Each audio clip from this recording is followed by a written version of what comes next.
So after you were ordained, where did you go? Went to Papua New Guinea. Papua New Guinea. Where is it at? Papua New Guinea, it's what is it? Northeast of Australia is about the best way to explain it, I guess. A big island out there in the Pacific. When we were, after ordination, I had to do for theology. That's the way it was then. And during that time, then we got our assignment for the missions. And after we finished that year, then we went to our various missions. And me and a classmate named Mike Hughes, we went to New Guinea. Amos Frericks and Dave Scouten, they went to Ghana. Okay. And we left from New Orleans. We went by boat in those days. I think we left. It would be early September in 1953. Wow. We sailed from New Orleans out through the Panama Canal, across the Pacific, and landed in Australia. Wow. And it was a cargo ship. A cargo ship. Yeah, it was the best way, the cheapest way to send the missionaries. Oh my. It had cargo, but it had 12 passengers. It's a like gigantic ship, but it's all cargo. But they had 12 rooms for passengers. You can get a cheap passage there. I think it cost only about $500 to go to Australia at that time. Okay, $500 to go from New Orleans to Australia at that time. Through the Panama Canal. I had a classmate from the Panama Canal zone, Jerry Lewis, and I wanted to stop and see him, but they didn't stop in Panama, so I missed that opportunity. But it took us a long time to we stopped at different ports, dumped off cargo, took on cargo, and we arrived there. I'll have to tell you a story. When we were getting on the boat in New Orleans, Mike Hughes and I, we had stayed at Bay St. Louis for a week, I think. Oh, they were wonderful. They gave us, we were treated like kings and taken around to the different missions and wined and dined. Wonderful. Wow. Down there. And anyway, the day came, we had to leave, and we got on getting on the boat.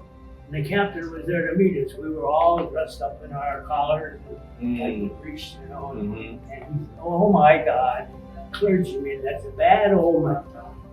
And we didn't know what he meant. But that's an old saying among sailors. You don't want any clergyman aboard if you can help. Oh, really? Yeah. You know, that's among themselves. Oh, wow. But he was so nice to us, Captain James, and there were 12 of us, and the quarters were very small, but excellent meals and nice, but the quarters were, you can imagine, for that price, you don't get much, huh? But it's interesting to hear that they believe it was a bad omen to have a priest, a clergy on board. Really? Yeah. So anyway, we got we went there. We got like I said, we ate with the captain. The captain and the first mate and the guys, they all ate at the same table we did. So we were just one family there.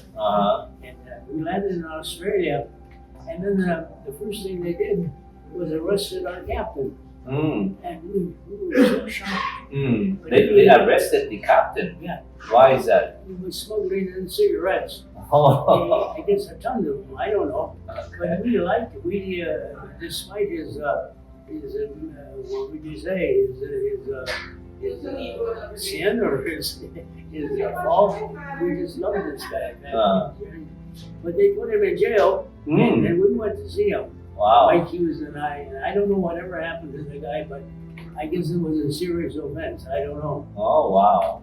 So he was arrested and you went to visit him. Yeah. Interesting, huh? Wow. And then how long was the journey from New Orleans I think about a month. A month? To Australia, but then we still had to get to New Guinea. Wow. But Bishop Archwell, he had written to Mike Hughes. Mike Hughes was going to his vicariate, and I was going to Bishop Nosers. And Bishop Archwell had written and said, "Now, you just take your time, Brother Mike. You can at least month or a couple of weeks in Australia, you get used to those people because they're a different culture, and they're the ones you're going to be dealing with up here. They're in charge. Mm-hmm.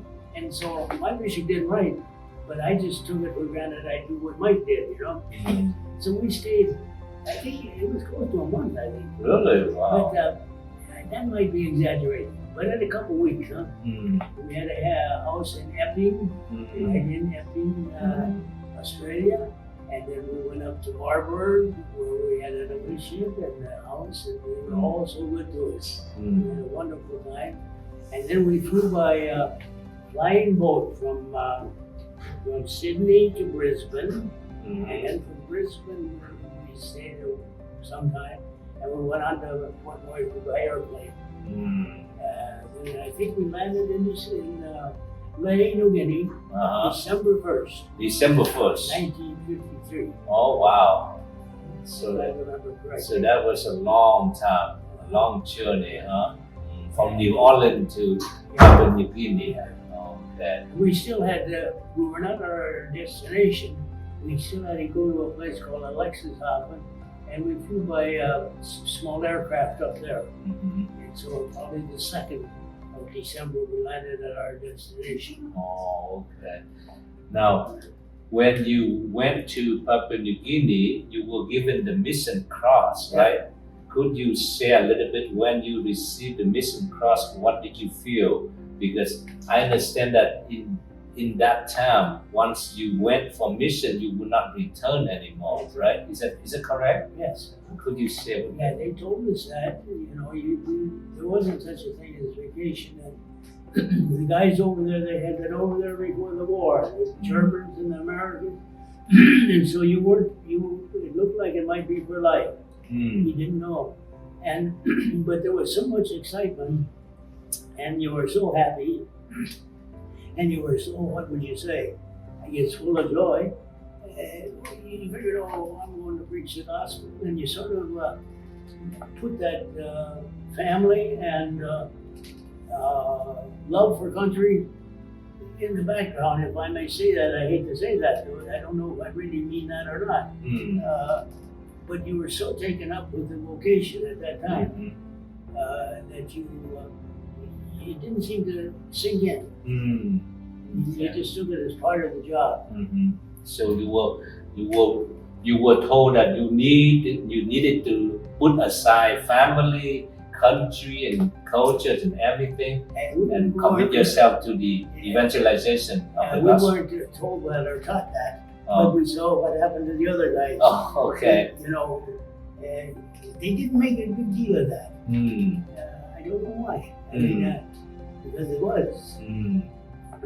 But when I did feel that, and I felt a little, just a little doubt in my first Mass at Bankston on August 31st, 1952.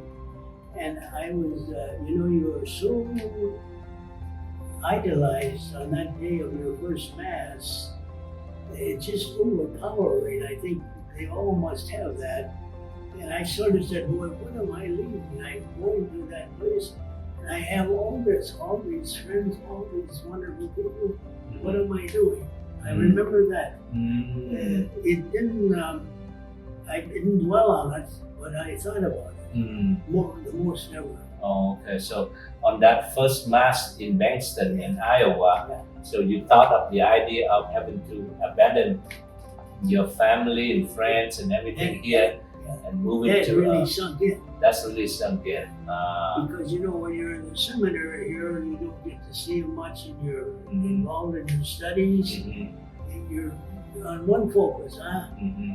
But then when you go out there, you see where you're from and what you're missing. At least that was in my case. But it didn't affect me or change my decision. To go to New Guinea. Wow, thank God that it did not affect you or change your decision. Another question. You probably still remember the mission cross that you have, right? So I heard that is the mission cross that would be buried with you. So once you left this country and went to the mission field, you will be there forever. You will not return home, and then you will be buried with that mission cross that you carry with you. Is that true? You know what? I don't know. I never heard that, but I'm sure that I have my mission cross yet that I got. Okay. I think I know. I imagine most people do. I don't know. Mm-hmm. I treasure that. I brought that back to Epworth, Uh-huh. and I put that on my pillow, and every day, Okay. Not anymore, but that was I did. Mm-hmm. But that sounds. I wouldn't doubt that was in the sermon when they were giving it to us. But I just didn't. I guess that one item didn't strike me. Okay. But I would say it's correct. Okay. A beautiful cross. It's you can look at it. Yeah, how yeah. I wrote. Yeah, because the idea was that in the old time, the idea is that once you left for mission, you already died to yourself and you live completely for the mission of Christ in that place, right? It will be so truly you live with Christ, you die with Christ, and be buried with Christ. Yeah. That's certainly, what would you say? That's certainly true, and it's probably what we were. It wasn't rammed down our throats, but we were supposed to absorb that without knowing it. Because really, in my case, I kept up very strong relations with my family, and by letters. I can't say. I don't know if it's inspirational or not. I can't say I truly left them. I love them to this day, Now, how long were you in Papua New Guinea, and what were some of the most memorable experiences that you had in Papua New Guinea? I was there 23 years. 23 years. Yes. Okay. Boy, it was first of all, I love the people. They were an interesting people, very happy, go lucky type of people.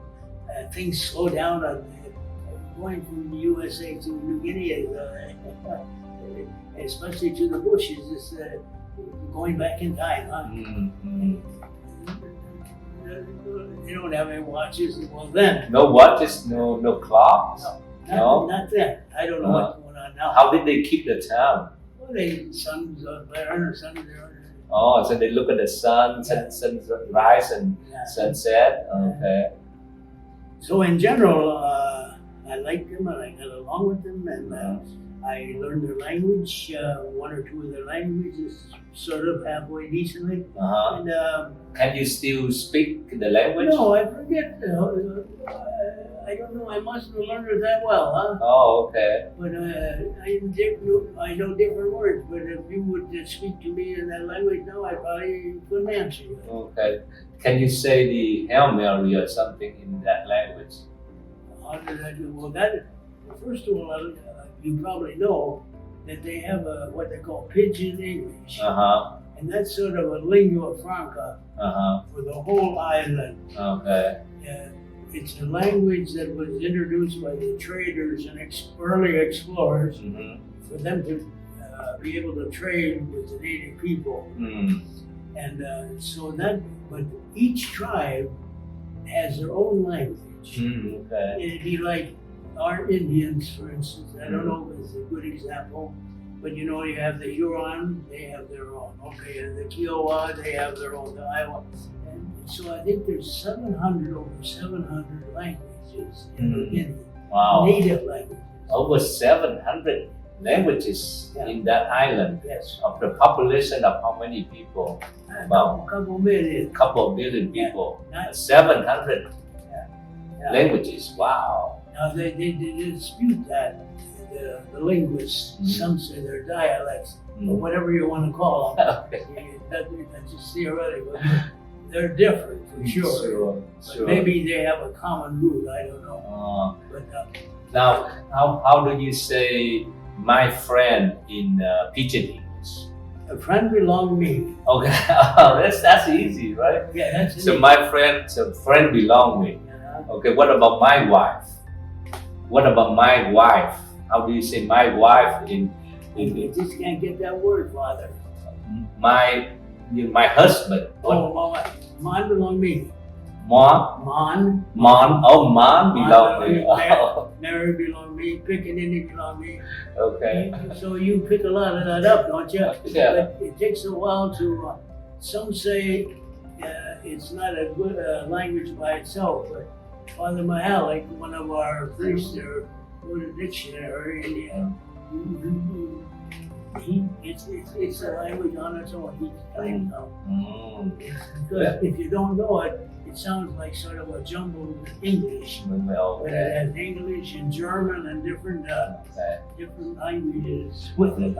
Okay, and then you call that teaching English. Yeah. Okay, teaching. Why they do that, I don't know. Okay, that sounds like fun. Yeah.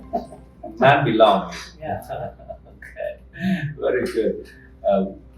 So in Papua New Guinea, how was the people there when you were there? Did they have electricity? Did they have running water? Did they have regular houses, or what kind of houses did they have? Well, first of all, you have to sort of distinguish where you go. If you go along the coast and where they have missions there for a long time, you wouldn't know the difference from being back here. Oh, okay. In the small cities, no great big cities. Okay. But if you go into the bush, it's just a different world. Okay. I mean, they just wear scant clothing to start with. The running water is the brick, The brick. Okay. No toilets like we do, or no. I mean, they have little outhouses, They have no eating utensils. Oh, okay. They have little bowls and stuff, So they use their fingers to eat their food. What kind of the food that did they eat? Mostly the tropical, sweet potato, yam, taro, sugar cane, plenty of food if they're not too lazy to plant to tend it. They can grow it the year round. A nice climate. Okay. And what about pig? I heard pig is a big kind of the pork is a common food for the people. Is that right? Or what was the name of that again? Pork. Pigs. Oh, yeah. Well, that's a whole story in itself. Really? They raise pigs. They raise pigs. But not that they can have meat every day. How often do they have meat? Well, the big thing is what they call a sing-sing. Okay, sing-sing. It happens about every 5 or 7 years. Really? Yeah. Back then, I don't know what's going on now. And anyway, they save all their pigs for that time because it's a big feast. It lasts for months. Goes on for weeks and months. It's a time of repaying their debts and having a good time. And then they have plenty of meat. But the ordinary run, they have very seldom pork, even though they raise it. But they raise it for one reason, for the big sing-sing, and to pay. They have a lot of debts because when they get married, they have to buy their wives, and that's expensive. And pigs and different items. The purpose of the festival, of the celebration of Sing Sing, is to honor the dead. Yes, correct. And then to celebrate, and they will celebrate for months. Yes. They dance and they sing. Oh, really? And, that's their religion. They believe in the dead. Okay. If my wife gets sick or something, it's because the ancestors are angry, and I did something wrong. Okay. She did something wrong. That concept of that type of religion. Okay. And so they had. Their cemeteries, where they burial grounds, are very sacred to them. Okay. So I guess you'd call that ancestor worship. Okay. Yeah. And that's and then you mentioned that when you marry, I mean, when a person wants to get married, how many pigs Well, yeah. did he have to marry a woman? See, they don't. There's no. It depends on your wealth. It depends Oh. on which one. It Okay, could be 5. It could be 10. It could be 100. Really? Yeah. They don't. It depends where you live and how rich you are, huh? so it depends how rich you are. Yeah. Okay, so it can range from 5 pigs to 100 pigs. Yeah. I guess that's a little exaggerated. Yeah. But yeah. So that's you walk into a different world. It's slow pace. I don't know what to compare it to. Back here I can't. It's way out in the bush. There are no connections. There were no airstrips at that time. No roads. No cars. How did you travel? By foot and horseback. By foot and horseback. Okay, so you were a cowboy then. You were riding horses. Yeah. Yeah. Yeah, I like horses. The main station that I was at when I went there was the Father Schaefer in a place called Mingendi. And he had built up a nice station. And he had horses, and he gave me a couple when I went back there. Oh, really? Were you afraid of riding the horses? No, I was used to that from home. Oh, okay. And I heard that, did you learn how to fly the personal airplane? Or No, I wish I could have, but I didn't. Oh, you did not? But we made our own airstrip at the little station I had. It took us about 3-4 years to level all the ground by hand. Wow. And then our mission aircraft, Father Hoang, Brother Larry, Camilleri, Brother Ben Thang, Brother Joe McDermott, all those wonderful men, Ivan Waiter, Bishop Martin. They flew, they were our pilots. They would be, and that was a different world then. When we started to get airports and get roads. Okay. But like when I first went there, it was very just as primitive as you can imagine. Oh, really? In the jungle. Oh, They lived in little huts that they made their own. No fancy houses or anything like that. Just as primitive as you can imagine. Okay. But these people were very smart and they made little do, huh? So they were okay. Okay. Oh, okay. Good. And then on the missionary work, what kind of missionary work did you do there in Papua New Guinea? I was always the parish priest. Okay. But with that parish came the initial building up of the schools. Okay. So I was quite involved in primary schools, 1st, 2nd, 3rd grade, in the main station and outstation. So I think my answer to that question, parish priest, was sort of my main duty, I would say, the whole time. I sort of stayed in the same area and did the same type of work those whole 23 years. I didn't jump around much. Oh, okay. You didn't jump around, but so in that parish. Okay. What if you could go back to Papua New Guinea now to visit them? What would you like to do that? Oh, I'd love to. You love to. But that's fantasy, of course. I mean, first of all, my health. And second of all, people say, that doesn't work. Don't go back. It's like a different world. And things that you did and worked hard and are probably not there now. And you might be more hurt than helped going back. So from people that I really know and fellow missionaries, that's the advice they give me. But in my heart, I would love to go back. Oh, you would love to go back. So of the time that you were in Papua New Guinea, what would be the most memorable experience for you? What do you remember most about Papua New Guinea? Whoa.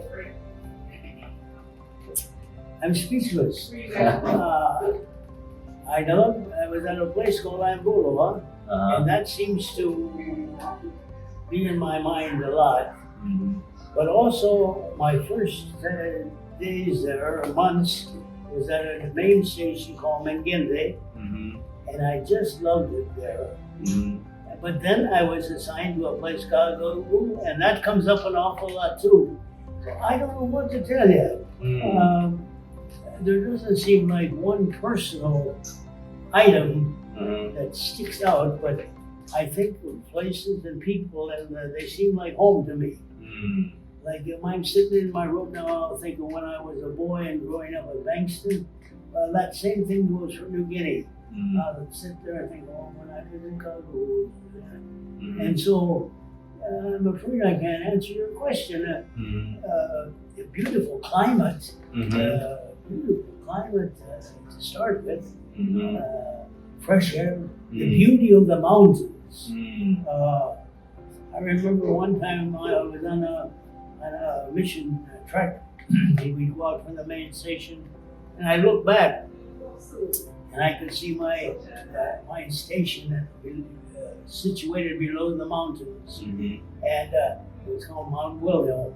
I think it was 14,000 feet high, Mm. and it was called Mount Wilhelm by a German explorer. Mm. And anyway, I remember saying to myself, "Oh, this is the place I want to live and die." Mm. And that is almost when I think of New Guinea, I think of that. Huh? Mm. And that's sort of a theoretical thing, but it might answer your question. Huh? Mm. So that's you believe that was the place that you wanted to live and wanted to die there with the people there. Yes, it's not the Lord threw a curve, or I did something different to mess up my plans. I really thought that I would live and die there. Mm. But it worked out differently, Okay. and when I was at home, Brother Leonard was looking around for somebody to sidekick, you know. Uh-huh. And of course, you know what a good guy he was, and how he could convince you of anything. Mm. And so then I stayed up. One time I was home on vacation, Uh-huh. and so when I was ready to go back, he said, and then my mother was sick at that time, and different things came up, so I made that decision. Mm. Mm. Okay.